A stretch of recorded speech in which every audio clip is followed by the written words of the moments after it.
আমার হায়াতের কসম, আমার ইমানের কসম, ওই আল্লাহর কসম করে বলছি যে আল্লাহর হাতে আমার জীবন। বর্তমান ফিলিস্তিনের যুদ্ধ শেষ হবে, ইমাম মাহাদি এসে যাবে। ইমাম মাহাদি আসার 9 বছর পরে, ইমাম মাহাদি আসার 9 বছর পরে ঈসা আলাইহিস সালাম আসবেন।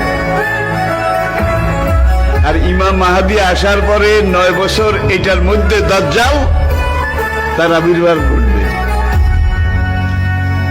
এমন সময় আমি আপনাদের সাথে কথা বলছি, হাদিসের ভাষ্য অনুযায়ী মনে করেন দাজ্জাল আপনার বাড়ির দরজায় এসে দাঁড়িয়েছে।